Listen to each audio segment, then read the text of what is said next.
Olá, bem-vindo, bem-vinda a mais um Chamado da Paz. Estamos aqui estudando a origem do sofrimento. Para se encontrar o caminho para a paz e estar a um passo do estado de felicidade, passa por entendermos quem somos, ou melhor, quem não somos.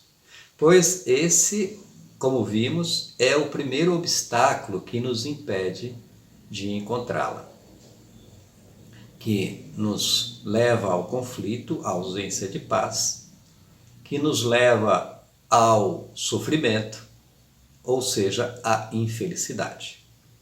Então queremos descobrir como, quando e por que surge o sofrimento.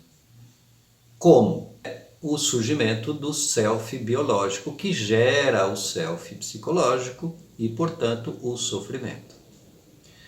E quando? Isso lá na tenridade, lá pelos 6 a 8 meses de idade, com aquele fenômeno que acelera uma área chamada área de associação de orientação.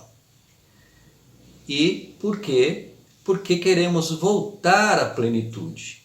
E este self biológico que gera o self psicológico começa a criar personalidades e identidades. E entre as identidades nos cria a identidade ideal.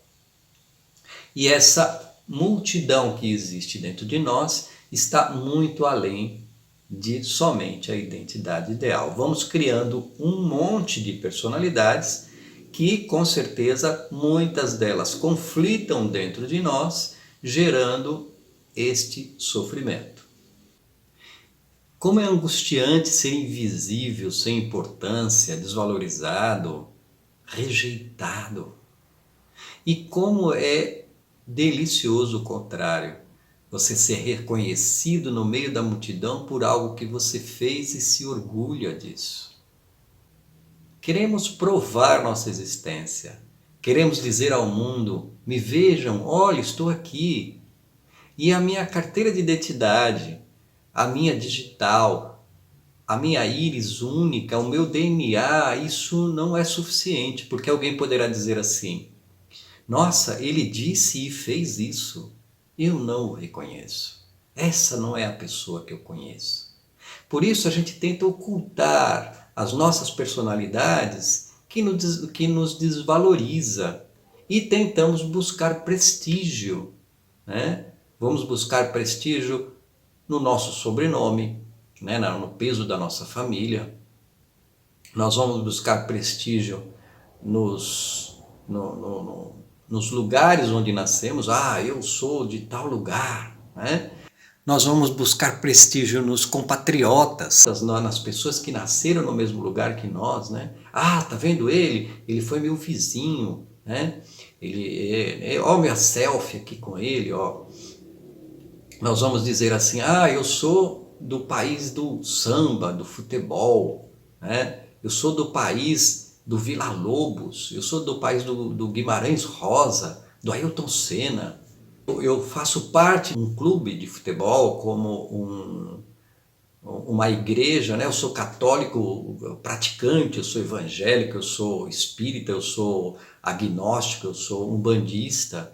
Então você vai tentar agregar valores à sua identidade de tudo aquilo que você acha que tem peso, tem valor. Se fôssemos iguais na aparência e na atitude, nós não seríamos identificados. E como garantiríamos nossos direitos e deveres? Né? E também como comprovaríamos a nossa existência se não fôssemos reconhecidos? Nossas características físicas, psicológicas e sociais, elas podem nos envergonhar ou nos orgulhar, a depender se ela vai somar ou subtrair valores. E vou citar aqui uma frase, um sutra de Bhagavan, que diz o seguinte: ser e querer ser. E isso me leva a refletir sobre pessoas que querem ser, acabam nem se tornando aquilo que querem e nem sendo elas mesmas. Elas, no máximo, vão aparentar ser uma pessoa. E isso tem sido a grande busca da maioria das pessoas. Se eu aparentar ser, não importa o meu conteúdo, eu vou ser notado. Então, reforçando, a primeira causa do nosso sofrimento é a tentativa inútil de tentarmos provar que somos a identidade ideal. E o que fazer então? Ter consciência de que somos a identidade geral, que temos personalidades de todos os tipos dentro de nós. E isso faz com que tenhamos consciência que somos todos iguais, apesar das cargas emocionais das personalidades nos diferenciar e conduzir nossas atitudes. Aceitando que você é a identidade geral, como vimos lá no começo, a aceitação é não sofrer.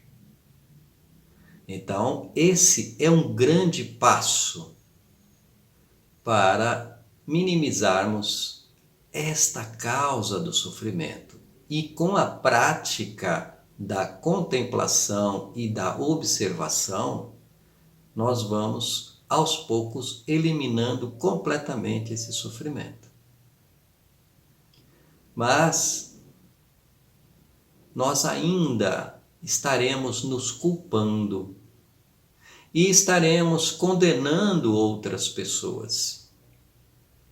E isso também vai gerar grande sofrimento dentro de nós.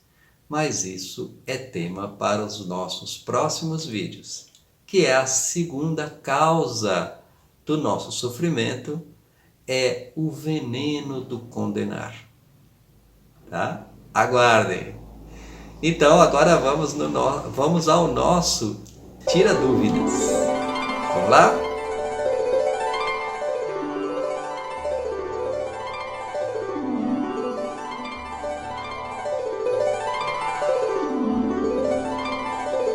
E a nossa pergunta de hoje vem do caro Deusmar.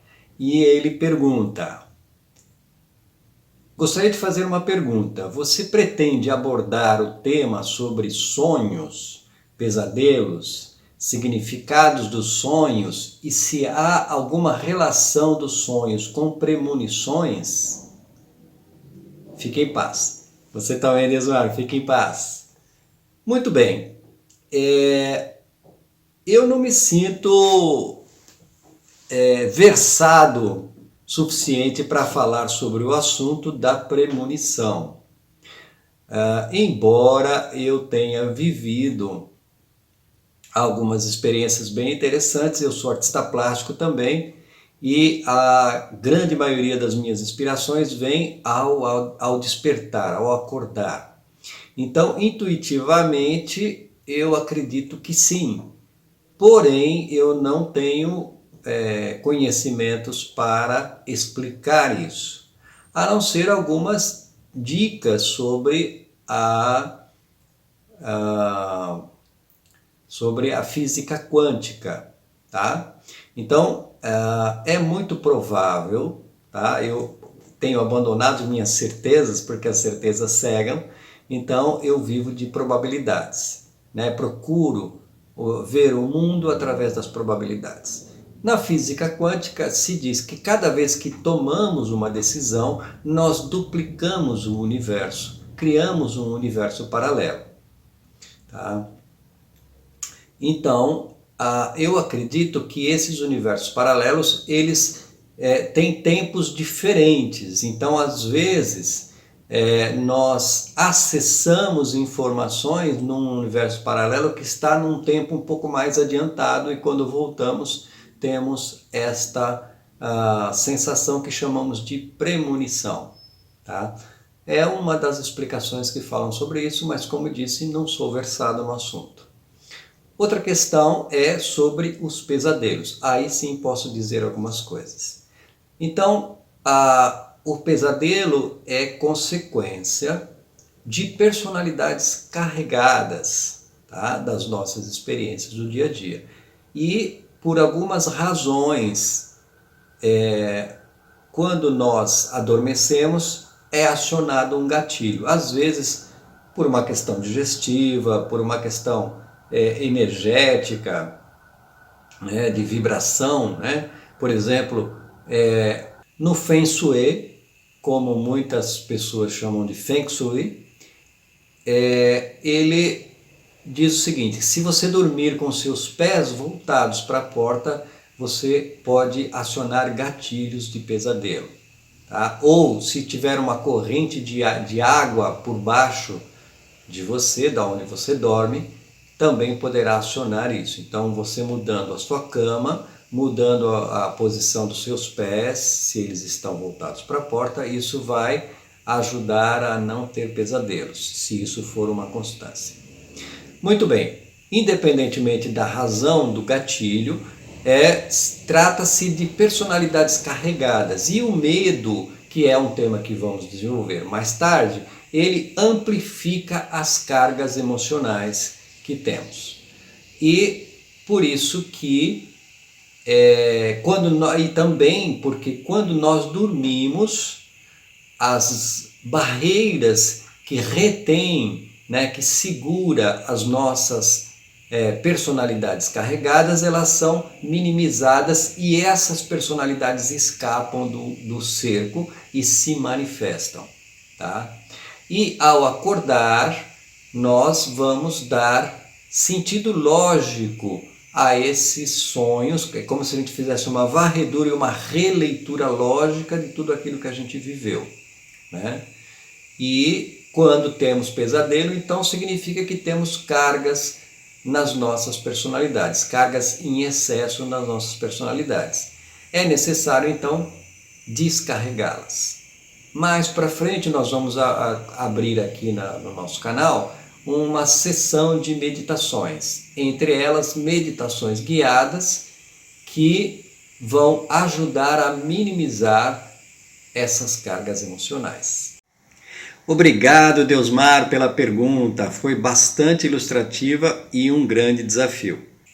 Então, antes de encerrarmos, lembre-se de dar um like, compartilhar e se você ainda não se inscreveu, se inscreva e toque o sininho para receber as notificações. Ok? E meu coração abraça seu coração. Namastê!